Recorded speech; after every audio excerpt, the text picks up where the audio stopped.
Shalom and welcome to this week's Living Torah. I'm back from my time with Sukkot, 2,000 miles in 7 days, 7 times speaking during that time. I actually was able to add something.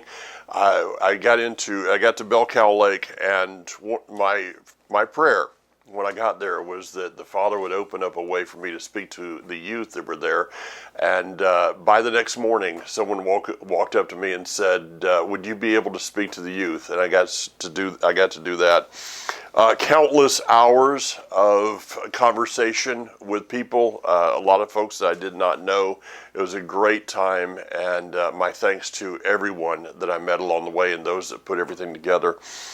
In the midst of that, I spent about 4 hours, if you can imagine this, 4 hours sitting down in discussion with Eddie Chumney. And that, of course, turns into people kind of grabbing chairs and gathering around, and we got a little crowd going there. But that was a very good time. I always enjoy spending time with Eddie. So this is my broadcast and we're going to get into Bereshit, Genesis chapter 1, and on Sunday morning, Bezrat Hashem, God willing, Sunday morning, I will get on a United jet out of Asheville, fly up, meet our tour group in Newark, and be spending almost 3 weeks in Israel with 2 tours.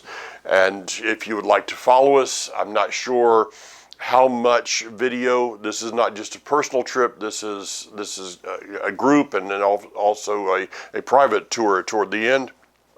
But I will be trying to post videos both on Facebook, YouTube, Vimeo, so you can follow the trip along the way. Going right now is going to be an interesting time. Of course, we have all watched with delight the return of 20 hostages from Gaza. Also, I have grieved for the so far 4 bodies that have been returned in coffins. There's 20 still, as I'm recording this, there's still 24 bodies, and Hamas is, of course, saying that they can't find some, that they're under rubble, whatever. My theory is that probably many of these are women, and we probably will not see a lot of their bodies because forensics would further prove the atrocities that were done to these women. Briefly about the so-called peace plan, and yes, I am terming it that way on purpose. I will be doing a broadcast tomorrow with Hanok Young, Israel Update, and also I believe that Barry and myself will be doing Foundations for Life, and we will devote both of those programs to this so-called peace plan. I want to first of all state that I am elated that the hostages have been released, that these people emancipated, as many of them looked. They looked like the pictures from the Shoah, the Holocaust, but that is beyond, okay, that is my standard for everything. But with that being said, the rest of this so-called eternal peace deal is, in my opinion, no more than the eventual plan to exterminate Israel and the Jewish people. Remember that there are 2 words in Arabic. I don't know any. These are the only 2 words that I know in Arabic, and they are both translated as peace. Number 1 is salam. I think I'm pronouncing that right. But that word, which would be what we would term in Hebrew shalom, okay, shalom can be used between a Jew and a Gentile, a Jew and a former Gentile. It can be with anyone, because we're always looking for, Hebraically, we are always looking for shalom, for peace upon this earth.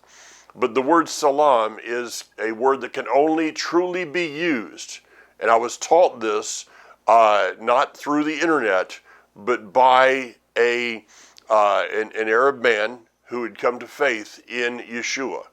So I'm getting this from a good source. The word salam can actually only be used between two Muslims. Cannot be used. You may hear it, you may have heard it, but it is not being said in a truthful manner.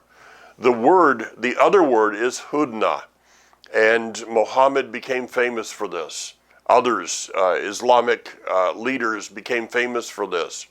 Hudna is a word that basically says, I realize that I am not able to defeat you at this moment. So I'm going to declare a temporary peace with you, and that will be in effect until such time as I believe that I'm strong enough and you are weak enough for me to come back and be victorious over you.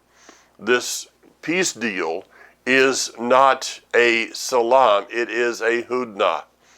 And the wording of the peace deal, and I use those words knowing that what it really is.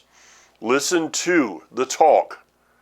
Okay, people don't talk about a two-state solution anymore. No, the word is now, well, when a Palestinian state is established. It's the same thing. It's absolutely the same thing.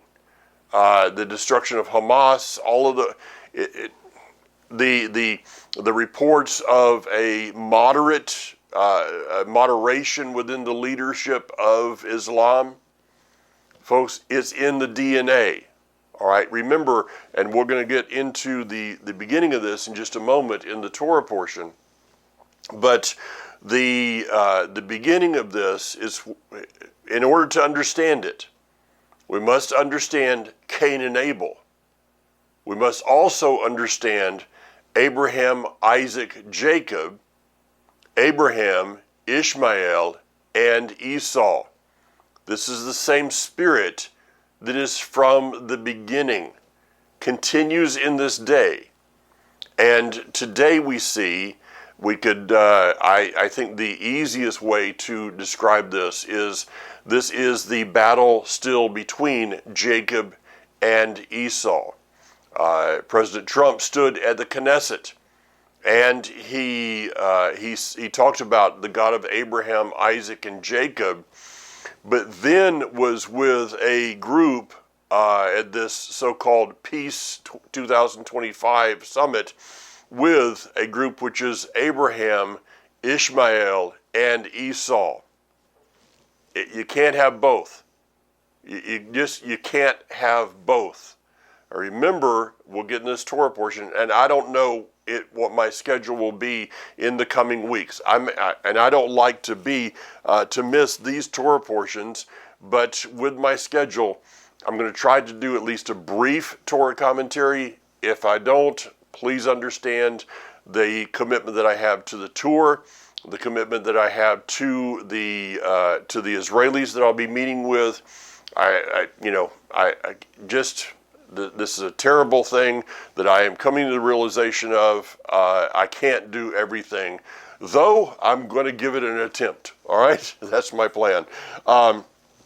Remember, in the Torah portion where Jacob is returning back to, he is coming out of exile with Laban. He is returning back to the land, and he meets his brother Esau. And Esau, it is said, he reaches over to kiss Jacob, but the wording is that he came at Jacob with teeth.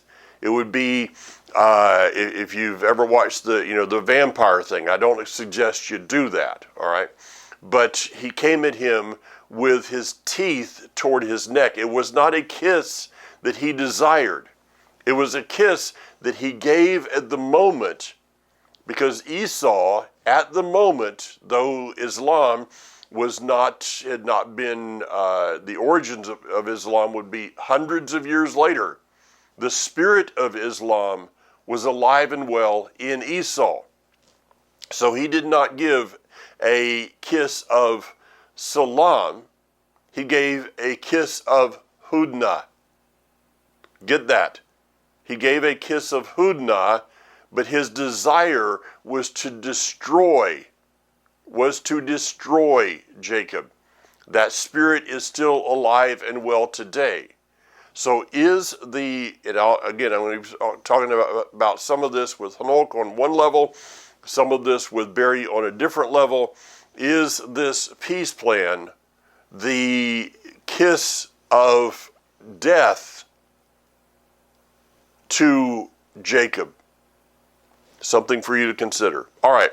With this, we turn to Genesis, Bereshit chapter 1, verse 1. And above, in my scripture, above the words Bereshit, this is written, and it is a statement that I believe we all should be entering into this Torah cycle with.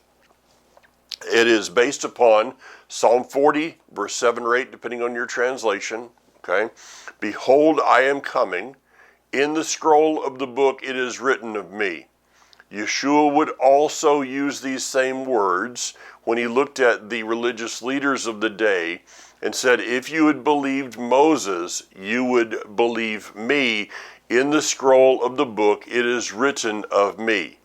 So with that as a basis, I want to read one statement, and I challenge you, I give you this, to place this above the words in Genesis chapter 1, verse 1, because I believe these words are so important in keeping us on track as we follow through this Torah cycle. The Torah points us to the Redeemer while in itself offering no redemption. Again, the Torah points us to the Redeemer while in itself offering no redemption. If you and I are trying to find something, a verse, a commandment, whatever, in the Torah that can make us pleasing unto Him, that is not the purpose for it. So every commandment, every word, every thought, everything about these words of Genesis, Exodus, Leviticus, Numbers, and Deuteronomy is to be a revelation of who the Messiah is. If we are then find out we are then serving a Messiah that is outside of that realm, then the words of Paul, you are following a different gospel, a different Messiah. Again, I could go and teach on that for a long time, but I'm not going to. So let's, and something that I've done many times, some of you will know this immediately, but I use this this past week with the youth. I use this past week with the adults, and I think it is still very prevalent for us to do this today as we begin the Torah cycle. And that is, I would like you to turn to the beginning. All right? I'll give you just a moment. Turn to the beginning of Scripture, and I'm going to go ahead and start reading because of time restraints. The beginning of Scripture is this. Then I saw a new heaven and a new earth, for the old heaven and the old earth had passed away, and the sea was no longer there. And I saw the holy city, New Jerusalem, coming down out of heaven from God, prepared like a bride, beautifully dressed for her husband. Now, of course, this is where you turn to. Some of you did, I know that. But this is where everyone turned to, right? Maybe not. Some that are maybe new to this, to my teachings, are saying to me right now, why are you reading over in Revelation? It says clearly in Genesis chapter 1, verse 1, in the beginning, I got that, I understand, I'm not contradicting that, but I understand this concept that in this world, and I believe outside in the heavenly realm also, that purpose precedes production. Purpose precedes production. Nothing is made without purpose. And so purpose has to precede the production of something. We could term that as a dream. So the dream, the purpose before the production is this that I'm reading here.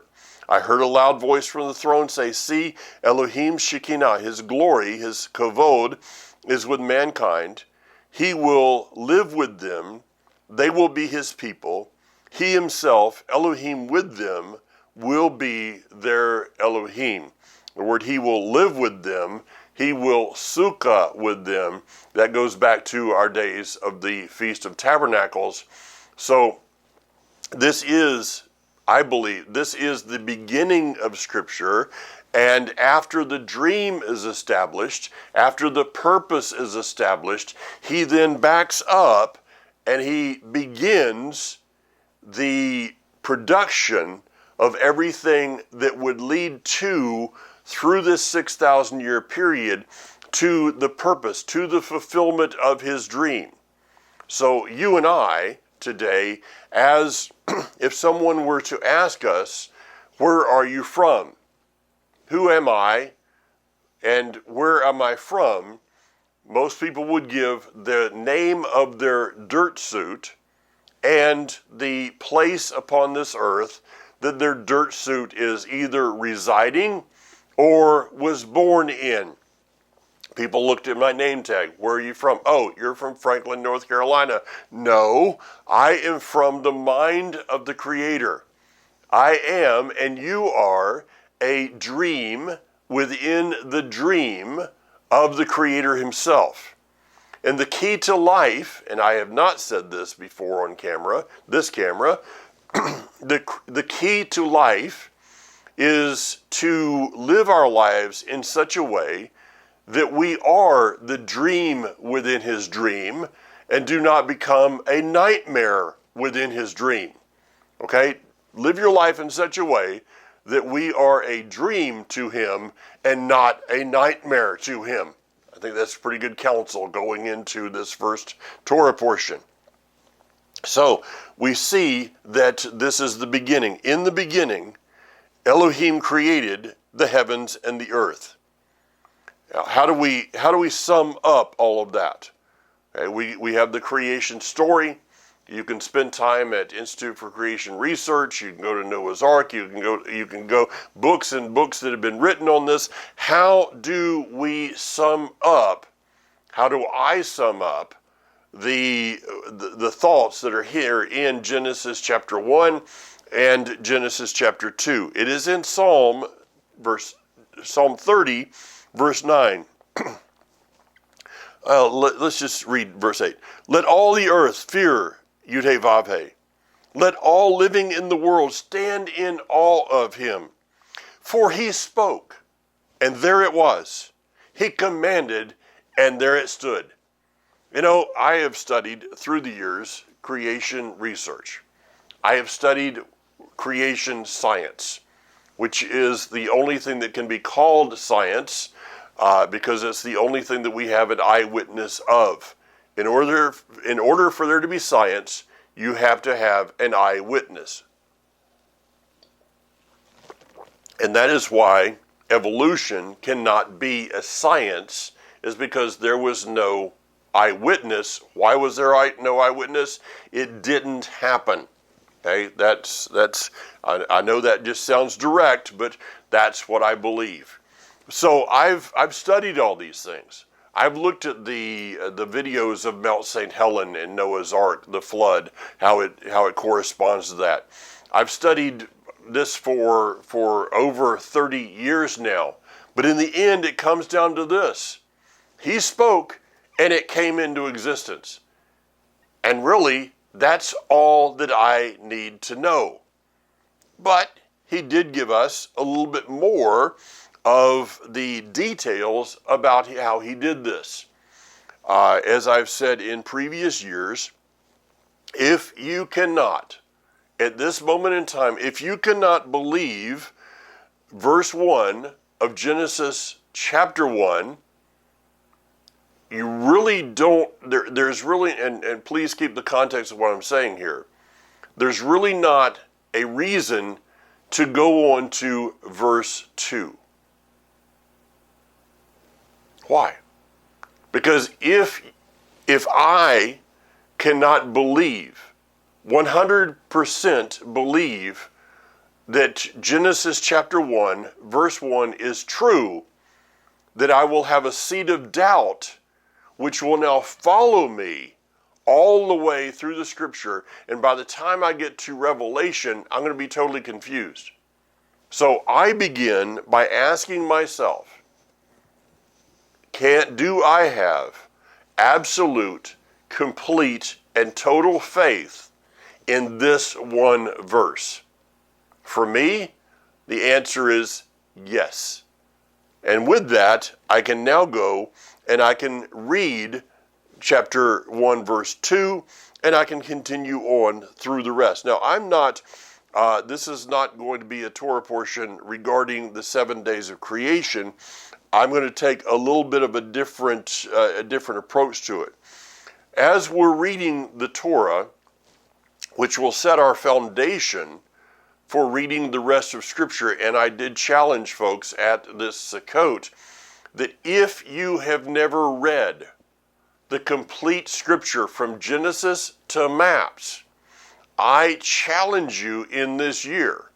If it's been a long time since you have, I challenge you this year. Find a reading program, or just simply begin at the beginning, which is, I think, really the best way to do this. Begin at the beginning and read through the scripture. Make this a goal. Well, I don't have time. You have time for what you desire to do. What we see in life as important is what we will do in life. The most important thing that I can do is to put this book into this being. And that does not come through osmosis. So, the Torah, which sets a foundation for the rest of Scripture, I'll sum this up. It is a story of exile and redemption. It is the truth of exile and redemption. It begins with the exile from a garden and a promise to redeem and bring us back to the garden, which is Revelation chapter 21. Along the way, we will find other stories, other accounts, which are what? Exile and redemption. The account of Jacob is what? Exile and redemption, exile and return. The account of Exodus is exile and return. That is a truth, because that is a reminder to us as we go through and read this of where we came from and where we're going. Where we came from. Well, I didn't come from. Yes, you did. Okay, yes, you did. Because you and I were in the same dream that the Almighty had, which is Revelation chapter 21. We were all together in that dream. When Adam knew Eve for the first time, you and I were in the, to use King James Version English, you and I were in the loins of Adam. The seed that he brought forth from his body that connected with the seed that connected with the egg. Had to figure out my birds and bees there for a moment. The seed that came forth and connected with the egg that was in Eve produced the human race. And I'm going to get to that verse in just a few moments. So, it is a story of exile and redemption. Exile and return. Exile from the garden, return to the garden. Along the way, our desire is to be a dream in his dream, not a nightmare in his dream. It is the greatest love story ever told. Now, I don't do chick flicks, but But there was even a movie, The Greatest Story, Love Story or something. I don't remember all those things because most of them I didn't watch. But this is, within the pages of this book, this is the greatest love story ever told. It is a story of commitment. It is a story of faithfulness. It is a story of determination. It is a story of mercy, of grace, of many other things. All of that which is shown by our Creator. On our side, it is a story of a people who are disobedient, stiff-necked, rebellious, go on and on with whatever adjectives. But as we continue to read, we find that his commitment to his covenant, to his word, his faithfulness to his name, his determination to get us to the place of return of Revelation chapter 21. Everything about that is his love for us. A love that is beyond comprehension. A love that I do not understand. These words, as I read in Psalm 33 verse 9, this tells us the truth of creation. Now, if you want to skip around just a little bit and add to the story, the account here that is Genesis chapter 1, I would encourage you, because this is the foundational word which now gives us the meaning to the first chapter of John and the first chapter of 1 John. So if you, in your reading today, look at this. The Torah gives us, Genesis sets a foundation for us about creation and the purpose of creation. But we read in John and then in 1 John about the Redeemer that is revealed to us within the pages of the Torah. All right, I'm going to skip around a lot. Verse 28, then Elohim said, let us make humankind in our image, in the likeness of ourselves, and let us rule over the fish of the sea. Let them rule over the fish of the sea, the birds of the air, and all the earth and everything. And it goes to, that was verse 26. Verse 28, and Elohim blessed them. Elohim said to them, be fruitful, multiply, fill the earth, and subdue it. Take dominion over it. So this verse tells us the purpose of the dream, the dream within his dream can only be accomplished if we become the purpose that we were produced for. And the purpose that you and I were produced for is to be fruitful, multiply, and subdue this earth. This commandment, this is the first commandment. This commandment was given to Adam and Eve before it was Adam and Eve. Well, it was always Adam and Eve, just Adam didn't know that it was Adam and Eve.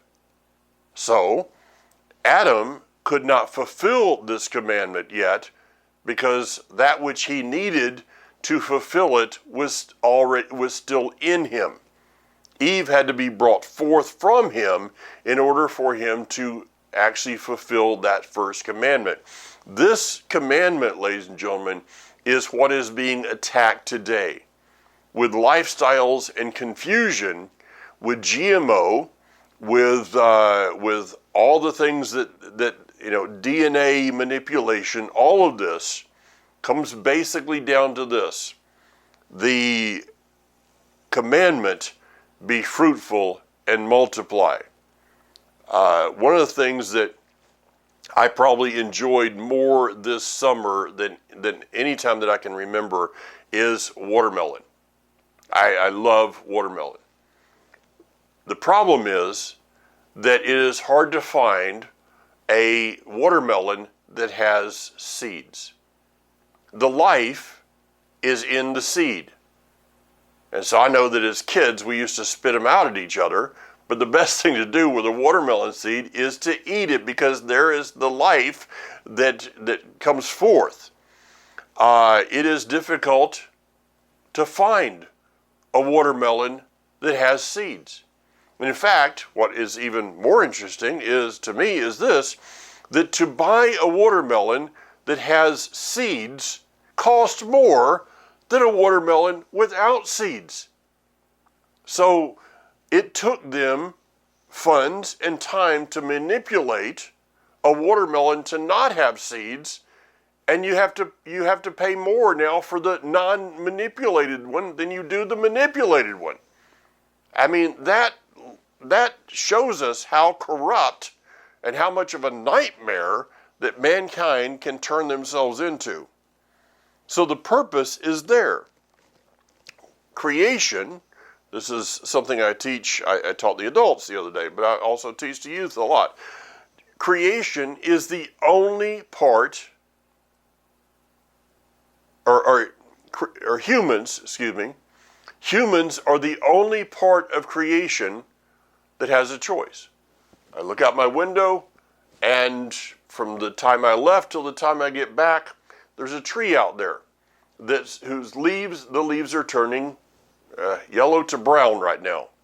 We're not getting a real good turn this year because of different things. But that tree is not saying, I'm not going to let go of my leaves this year. It doesn't have a choice. You and I are the only part of creation that has a choice.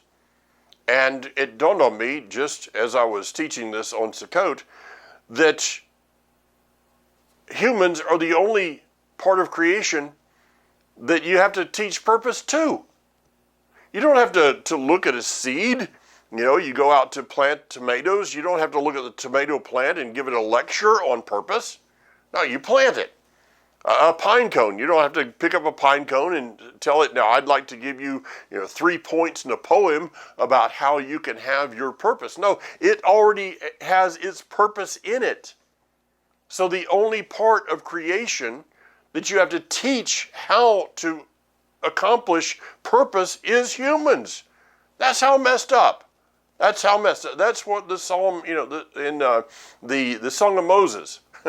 The defect is not in the Creator. The defect is in us as part of creation. Now, chapter 2 kind of colors in the painting. Let's imagine that chapter 1 is a coloring book, and you're going to make a coloring book for your children. You make the drawing, okay? And then chapter 2 is when you put the color into it.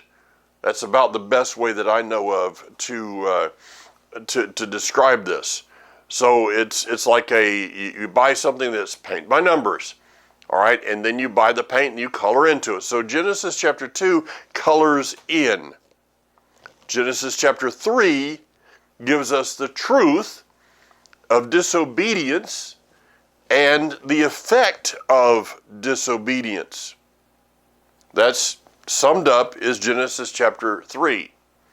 But in Genesis chapter 3, I believe maybe the most important verse in all of Scripture is his beginning word to us regarding restoration. Because of disobedience, Adam and Eve are on their way to being exiled from the garden. But words spoken to the serpent in the hearing of Adam and Eve are this. Verse 18. It says, it will, whoops, I just missed it.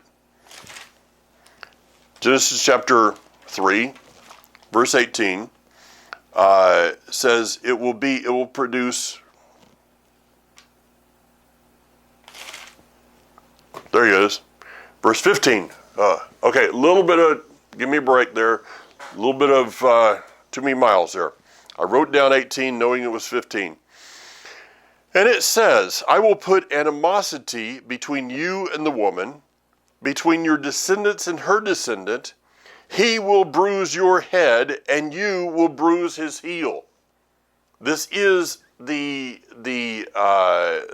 first, well, I can't say the first prophecy of the Messiah, because there's many prophecies in Genesis chapter 1 and in chapter 2, but this is the kind of the hallmark of everything. This is known as, what is it, proto-evangelist or something like that. It is a prophecy specifically about the Redeemer who is being revealed in the pages of Scripture. So these are words that are spoken to the serpent in the hearing of Adam and Eve, which basically say this: these two have messed up. I will fix it. Okay? You want the Mike Clayton translation. Serpent, before you stands two people, they have disobeyed. They have messed up. But I will fix it. And my word of I'm going to fix it is not going to be determined by their actions, but by my actions, by my word. So we see the truth of disobedience and the effect. We see the truth of redemption and restoration. As I was talking with an atheist friend of mine, I said, when you talk about evil, if in evolution everything gets better, then how do you explain evil? I really don't think that he believed what he said. There are seven common laws of the universe. Well, where did they come from? Okay, were they just floating around out there somewhere and kind of pass by the planet and like the frog with a bug is with the long tongue? This rule of righteousness comes floating by in the atmosphere, and the frog reaches out and grabs it with its tongue. How do you go to that? How do you believe something that is that absurd? People are hurt by religion, and this is the cause that I see in most people. People have been hurt by religion to the point of believing the absurd. People have been hurt by those that say they're following God to the point that they will believe something that's absurd and think it to be truth. We see, however, the truth of redemption, the truth of restoration. We see the truth of our origin, and we also see in these pages the commitment that he has to that redemption. That commitment is found, by the way, let me go back one verse. In verse 20, the man called his wife Hava, life, Eve, because she was the mother of all living. Now, my interpretation of, my study of Hebrew may not be the best in the world, but I can look at it enough to see that I think that the words that David Stern translates here as mother of all living is the mother of all living. So what that says to me is that if a person believes that there were other created living beings, living humans upon the earth outside of those that were produced by Adam and Eve, then you need to go back to Genesis chapter 1, verse 1 and start off again with a foundation of faith. I don't need there to be more in order to understand what I see Scripture saying to us. Was there a race of people out there that were, that weren't from Adam and Eve? Well, that contradicts the word which says that she was the mother of all living. The commitment of the restoration is this. In verse 21, Adonai, Elohim, made garments of skin for Adam and his wife and clothed them. Here is the commitment to the restoration and redemption, that he was willing to go so far as to slaughter one of his creation in order to provide a covering for the sin of Adam and Eve. Therefore, in that, he was prophesying of a part of his, someone who had come out of his bosom that would become that redemption. So this verse is about, I believe, a person that would come forth. Now the word there, made, is Esau. He brought life into a garment. Let's consider a little different. That there is a dirt suit that would come forth from Eve, a dirt suit that would come from Adam and Eve, that would be brought forth from a woman named Miriam.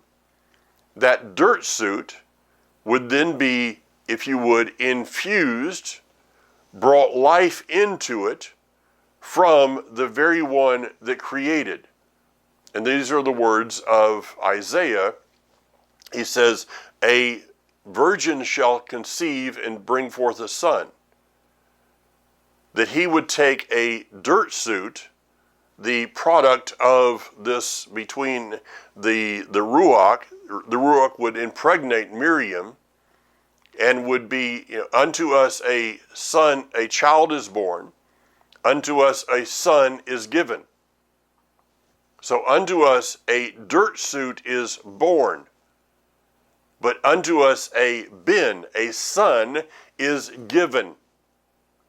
And this is the prophecy of Messiah. So a son, that goes back to many places, including Daniel chapter 7, the one who came forth from the house. It all meshes together in this beautiful way. So this is his commitment. Now chapter 4 is the revelation of a spirit in the world that is willing to kill to thwart the word of Elohim. Cain and Abel. The spirit of obedience and life versus the spirit of disobedience and death. And today, some 6,000 years later, we have a choice of which spirit to side with. Will we side today with the God of Abraham, Isaac, and Jacob, or with the God of Abraham, Ishmael, and Esau? Okay, how do you put current events there? Well, look at all those people that are standing up and talking about peace. Remember the kiss upon the neck of Jacob by Esau. Remember the Hudna. This is still playing out in front of us. Chapter 5 is an outline, a chart outlining the genealogies of a people from Adam all the way to Noah. Now, I would challenge you as we go through the Torah portions, specifically of Genesis. Go online, type in genealogy, what was that? Type in, that was a little bit of extra road time. That's when I had to get to through Chattanooga, and there was so much construction going on. Oh, the genealogy of Adam. That's all you got to do. Type it in on your favorite search engine. That will bring up charts. You can screenshot it. You can print it out. You can just leave it on your computer or whatever. But I would challenge you that as we go through the Torah portions, that you would keep a record, a look at who was alive when. That Adam, in the birth of Seth, would be alive and would be able to give firsthand knowledge to Methuselah, to Noah. Noah would be able to give firsthand knowledge of the garden. It's fascinating because somehow along the way, sometimes it can be that we kind of disconnect these people from each other. No, these people, because they were living so long, these people were connected. Now, I want to, in case there is anyone who is new, has not heard this, I know that this has been said for many years, but the genealogies are not just there for the sake of, well, let's see who lived how long. The genealogies tell the story of redemption. In fact, they tell the story of disobedience. They tell the story of sin. They tell the story of exile and also the story of redemption. And the words, if we take the words of of Genesis chapter 5, okay, Adam, the word Adam means man. The word Noah at the end means comfort. So let's look at the sentence that all of it is. Man is appointed to mortal sorrow, but the blessed Elohim shall come down teaching that his death shall bring the despairing comfort. Well, where's the gospel? Where is Yeshua? Where is the Messiah in the Torah? Well, it's right there in chapter 5 in the genealogies. Man is appointed to mortal sorrow. Why? Because of disobedience. But the blessed Elohim shall come down from the heavenly realm. Okay? Unto us a child is born, unto us a son is given, teaching that his death shall bring forth the despairing comfort. Messiah is prophesied in the words of Genesis chapter 5. So that's the outline. Quickly, chapter 6 is we're going to go to verse 4. The Nephilim were on the earth in those days and also afterwards, when the sons of Elohim came into the daughters of men, and they bore children to them. These were the ancient heroes, men of renown. More conferences, more books have been written on this one verse. There's been more controversy on one verse. You know, if I were to do a conference on let's support Israel, well, we'd have a decent number maybe. Let's do a conference on the person of Yeshua. We'd have a decent number. Let's do a conference on the Nephilim. You fill a stadium. I know this. I've seen this. You fill a stadium with people that want to look at one single verse and then determine the whole scripture out of one verse. Folks, I've got my opinion on who the Nephilim were. I personally don't believe that they're lizard people today. That this is a prophecy about the DNA manipulation that demonic forces were revealing unto mankind. That's my opinion, okay? But I'm not going to spend any more time than that on that verse, because I'm focusing not on the enemy, but on the Redeemer. Now, regarding all of this, though, it says in verse 5, Adonai saw that the people on earth were very wicked, that all the imaginations of their heart was always on evil. Well, that hadn't changed. We're still living that one out. That the imagination of people today is evil at all times. I mean, I just said to Kathy last night, how can things get any worse than they are? I mean, everything is about sin. Everything's about evil. It's just overwhelming. But here's the verse 2 I'd like you to focus on at the end of the Torah portion, as I'm out of time. But Noah found grace in the sight of Adonai. What are we searching after? Are we searching after conspiracies, after Nephilim, after whatever are we searching to find the grace of the Almighty in our day that would lead us, that would guide us through these days? It is His grace, His eyes looking upon us, that will lead us in this day. Wow. All right. With that, Shabbat Shalom. Shavua Tov. Have a blessed, prosperous week. Bezrat Hashem. God willing. God willing. See you again next week from Israel. I don't know. We'll see how it goes. Subscribe on my YouTube channel, and you won't miss any of the videos that I put out. But until then, be strong. Yivarechecha Adonai v'yishmarecha. Ya'er Adonai panav elecha v'yichunecha.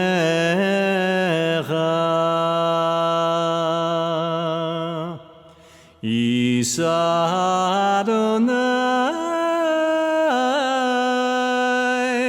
panav elecha